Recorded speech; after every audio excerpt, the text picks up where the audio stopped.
Shalom, selamat berjumpa kembali dalam minggu terakhir 2020. Tapi sebelum kita mendengarkan sabdanya, marilah kita berdoa. Damai sejahtera yang melampaui segala akal, yang datangnya daripada Kristus Yesus Tuhan kita, kiranya menyertai hati, pikiran, perasaan, dan seluruh hidup saudara di saat mendengarkan sabdanya hari ini. Amin.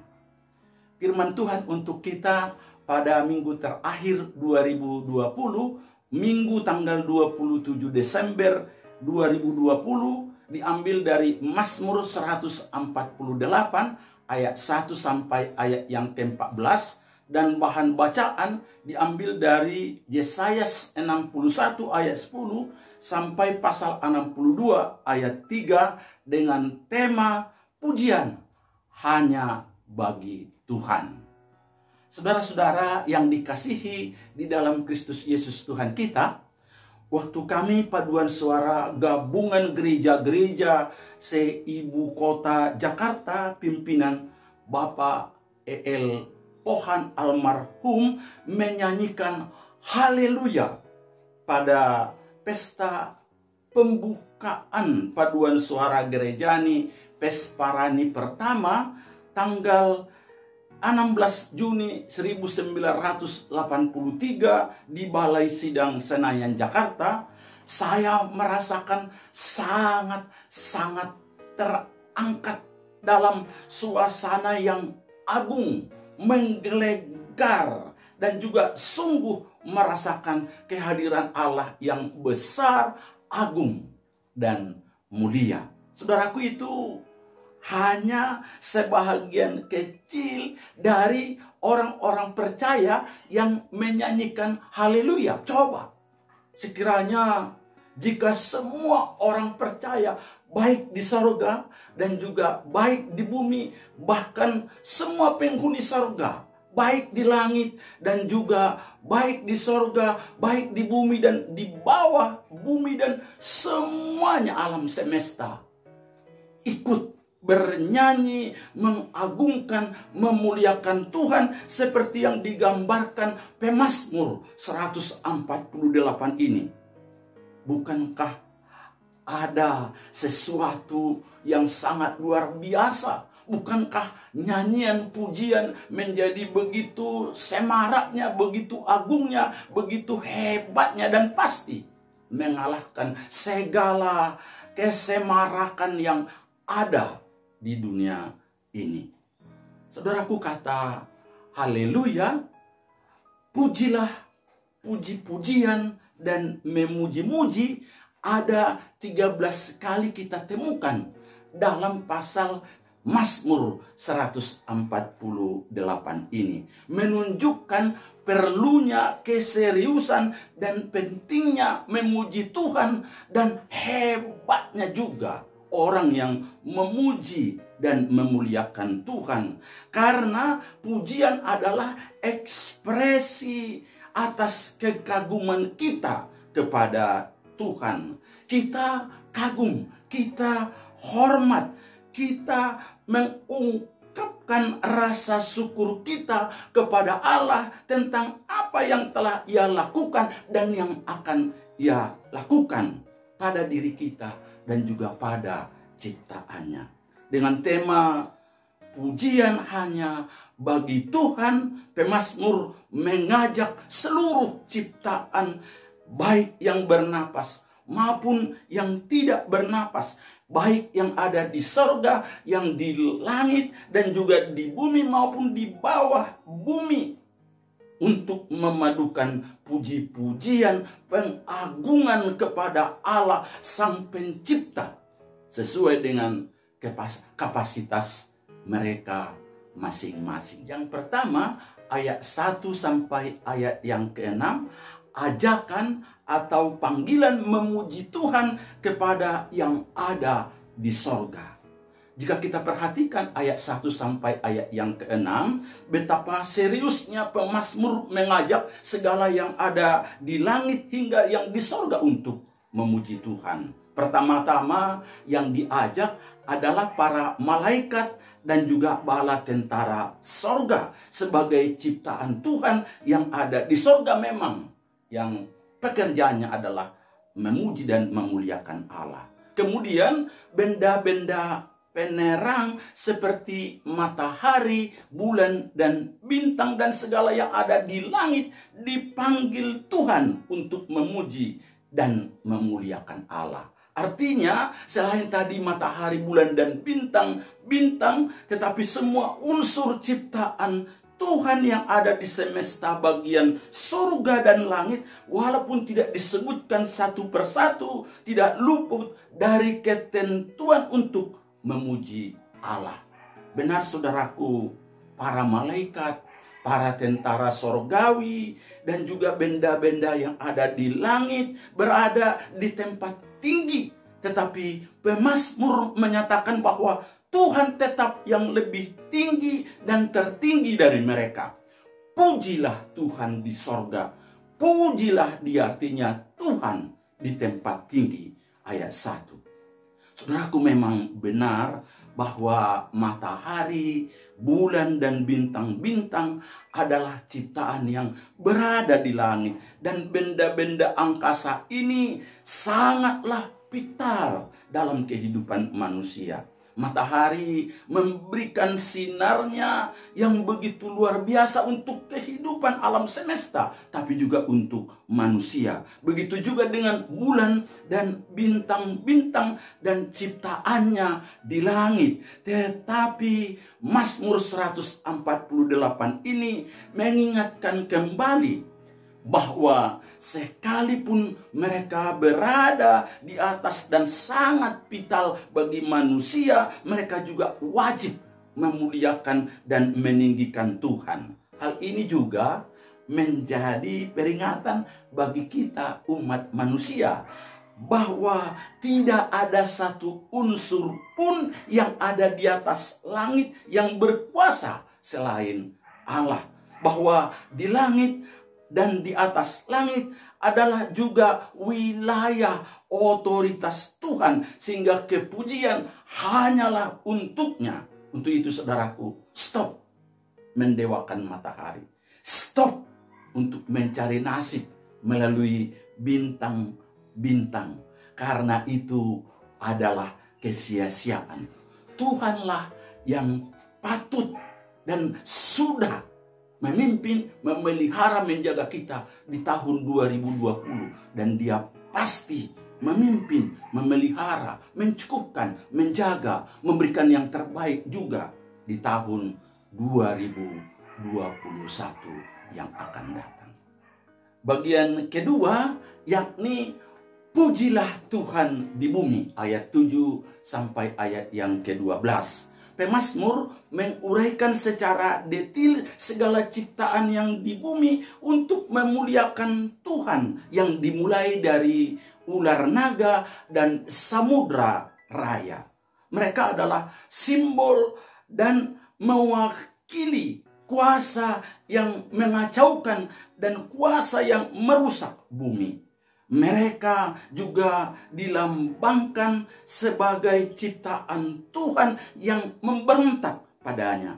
Namun kenyataannya, mereka juga memiliki kewajiban yang sama dengan makhluk lain untuk meninggikan dan memuliakan Tuhan. Selain itu, ada 6 materi, yakni api, hujan, es, salju, asap tebal, yang bisa juga diterjemahkan awan gelap atau badai, dan yang terakhir angin, di mana mereka juga harus bertindak sesuai dengan perintah dan kehendak Allah. Hal ini menunjukkan bahwa mereka juga adalah ciptaan Tuhan.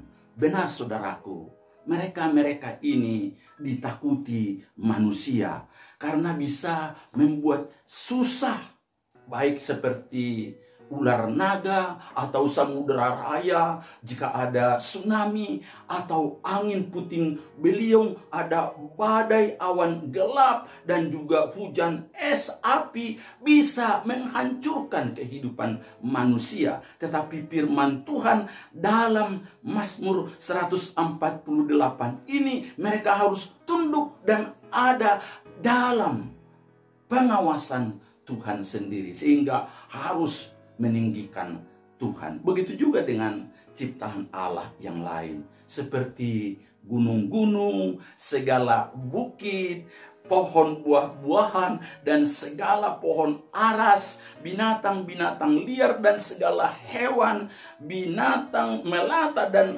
burung-burung yang bersayap yang menjadi penopang bagi kehidupan manusia, tidak lepas dari tuntutan untuk apa? Memuji Tuhan. Benar saudaraku, bagi manusia mereka sangat penting karena menopang kehidupan kita. Namun pemazmur mengingatkan kepada manusia bahwa mereka hanyalah apa? Ciptaan Tuhan. Itu artinya seberapapun pentingnya mereka yang menopang kehidupan kita, tidak pernah layak untuk menggantikan tempat Allah sebagai pribadi yang pantas menerima pujian kita. Hanya Allah sendirilah yang layak untuk ditinggikan. Ciptaan terakhir yang disebut dalam ajakan pemazmur adalah manusia, ayat 11 sampai ayat yang ke-12. Pemazmur memulainya dengan menyebut raja-raja di bumi dan segala bangsa, pembesar-pembesar, dan semua pemerintah dunia. Ini adalah gambaran pemazmur bagi kita yang mewakili semua golongan manusia di muka bumi, dengan tidak memandang latar belakang, kedudukan, usia, status sosial, gender, dan pencapaian kita. Pemazmur mengingatkan kesadaran kita sebagai manusia bahwa tidak ada yang membedakan kita di hadapan Allah. Kita memiliki tugas dan kewajiban yang sama sebagai ciptaan untuk apa? Memuji dan meninggikan Tuhan. Segala yang mewakili keberadaan kita sebagai manusia bukanlah ukuran untuk meninggikan diri, bahkan merendahkan juga sesama kita, siapapun dia. Keberadaan kita adalah bukti bahwa Allah benar-benar ada dan Dia adalah pencipta kita, sehingga kita, siapapun, wajib menyatakan syukur dan terima kasih lewat puji-pujian kepadanya. Bukankah seluruh ciptaan yang ada di bawah bumi, yang ada di bumi, siapapun dan apapun diajak untuk apa tadi? Memuji dan meninggikan Tuhan. Yang ketiga, lalu mengapa seluruh alam semesta dan seluruh ciptaan baik di langit, di sorga, di bawah bumi dan di bumi wajib menyembah Allah? Yang pertama saudaraku, karena memang Allah adalah penciptanya. Ayat yang kelima, melalui firman-Nya Ia menjadikan semua, termasuk kita manusia, Allah lah yang membentuknya. Jadi pantaslah bagi setiap ciptaan untuk bersyukur kepada penciptanya. Tidak sampai di situ saudaraku. Jika ciptaan itu masih ada, masih hidup, ya, ia harus bergantung, bersandar, dan juga hidup untuk dipelihara sang pencipta itu. Yang sering bertolak belakang dengan kenyataan hidup saudaraku, bahwa kita masih sering mengabaikan Allah.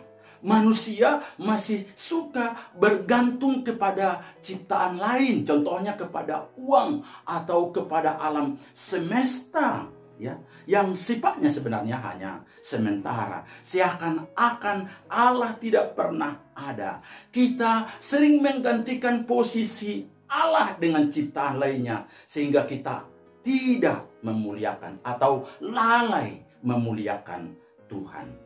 Itu alasan yang pertama. Alasan yang kedua adalah karena segenap ciptaan, khususnya manusia, telah mengalami kasih dan penebusan Allah. Itu kita baca dalam ayat ke-13 sampai ayat yang ke-14. Manusia sebagai bagian dari alam telah dikhususkan Tuhan menjadi gambar dan rupa Allah. Ia telah menjadikan kita sebagai biji matanya. Makanya dia kasihi, dia tebus, dia pelihara, dia jaga. Bahkan dia suruh anaknya yang tunggal dengan kasihnya supaya kita memperoleh hidup yang kekal. Artinya manusia yang sebenarnya telah mengalami tindakan kasih Allah secara nyata di dalam kehidupannya yang diterimanya lewat iman, ya patutlah sebenarnya harus memuji dan memuliakan Tuhan. Karena kalau kita perhatikan segala yang dilakukan Allah, baik di dalam penciptaan alam semesta dan juga di dalam membentuk manusia, bahkan karya penebusan Kristus di dalam kehidupan kita adalah bukti nyata dan alasan bagi kita untuk memuji dan meninggikan Tuhan. Saudaraku, saya percaya jika kita sungguh-sungguh sudah mengalami kasih Allah yang demikian besar, tidak ada alasan bagi kita untuk tidak dengan segenap hati bersama dengan seluruh ciptaan alam semesta ini untuk berdiam diri, tapi akan aktif memuji dan menyembah Tuhan. Setiap saat saya percaya kita rindu untuk memiliki kesempatan untuk memuliakan Tuhan sebagai wujud daripada ungkapan syukur kita kepadanya. Saudara-saudara yang dikasihi di dalam Kristus Yesus Tuhan kita, sebentar lagi kita akan mengakhiri tahun 2020 ini dan kita menjelang tahun 2021. Walaupun kita sulit memuji, bersorak-sorai, mengagungkan dan meninggikan Tuhan karena dampak pandemik COVID-19 yang berkepanjangan, saudaraku, firman Tuhan hari ini sungguh mengajak kita, merindui kita untuk memuji Tuhan. Dan percayalah saudaraku, saat kita sungguh-sungguh memuji, bersyukur, mengagungkan, memuliakan Tuhan bersama seluruh ciptaan Tuhan, baik di langit, di surga, di bawah bumi dan di bumi, di sana ada kuasa yang sangat besar dalam pujian.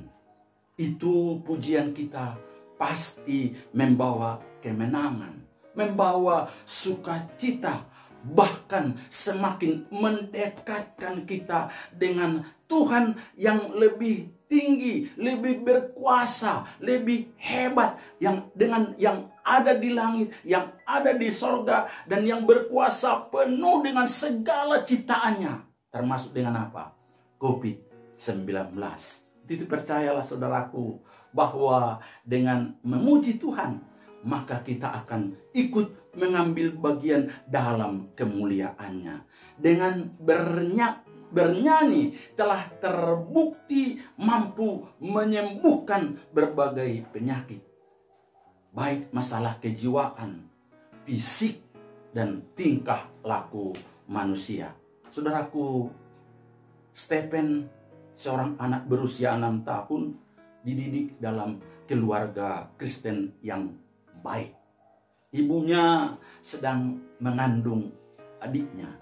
Setiap hari Stephen kecil selalu menyempatkan untuk membicarakan calon adiknya ini. Dan dia mendapatkan penjelasan dari orang tuanya bahwa meskipun adiknya ini masih dalam kandungan ibunya, ya, bahwa calon adiknya ini bisa mengerti dan bisa merasakan kasih sayang dan perhatian orang-orang yang ada di sekitarnya.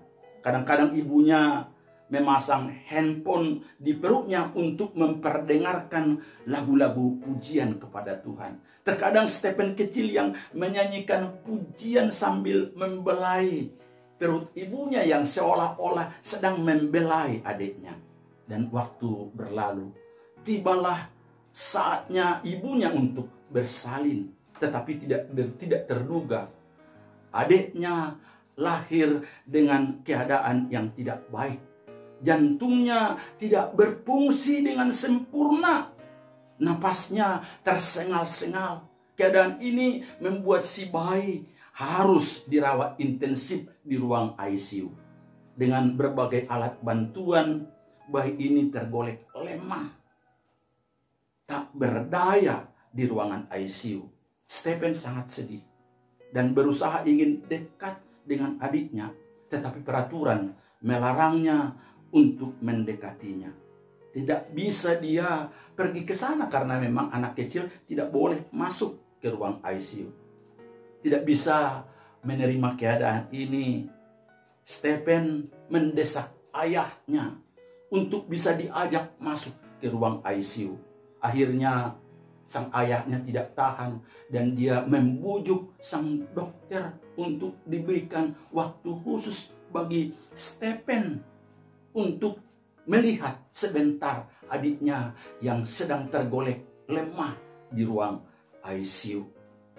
Dan memang benar, akhirnya dokter memberikan kesempatan bagi Stephen untuk masuk dan menengok adiknya di ruang ICU.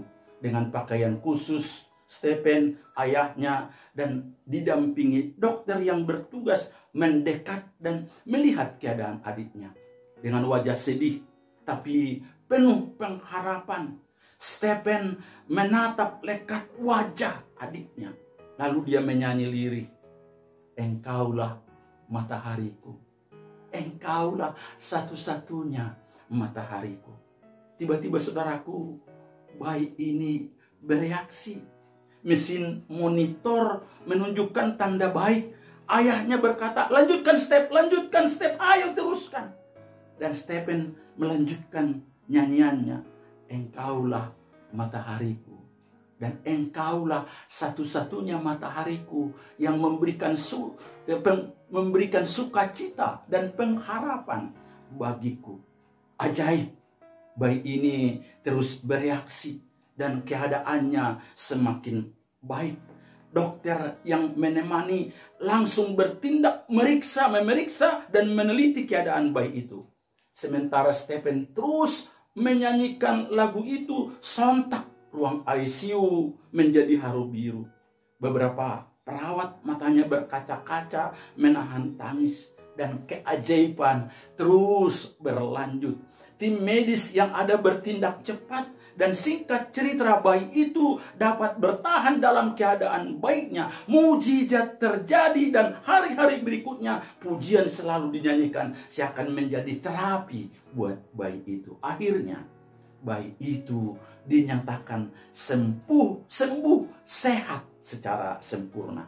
Saudaraku, memang benar Alkitab telah mencatat bahwa ada kuasa dalam pujian.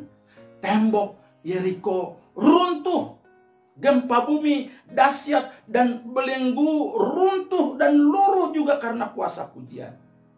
Saudaraku, ketika kita menaikkan pujian, menyembah kepada Tuhan, maka hati Tuhan disukakan sehingga dia akan mencurahkan kuasanya dalam kehidupan kita.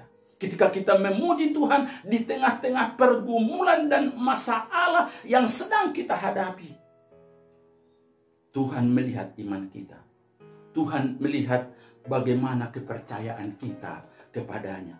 Dan Dia mengerjakan bagi kita sesuai dengan iman dan keyakinan kita kepadanya. Itu saudaraku, mari gemar memuji, menyembah, mengagungkan Tuhan. Abaikan menyembah seluruh ciptaan lainnya. Sekali lagi, mari kita sungguh-sungguh hanya menyembah, memuji dan memuliakan Tuhan. Berikan waktumu yang terbaik untuk menyembah, memuliakan Tuhan. Karena Dialah penciptamu. Dialah yang menebusmu. Dialah yang mengasihimu. Dan sudah terbukti. Beberapa tahun yang lampau, Tuhan sudah memeliharamu, menjagamu. Dan Dia pasti juga memeliharamu di tahun 2021. hingga akhir hayatmu. Tuhan Yesus memberkati saudara. Selamat menjelang tahun 2021. Amin.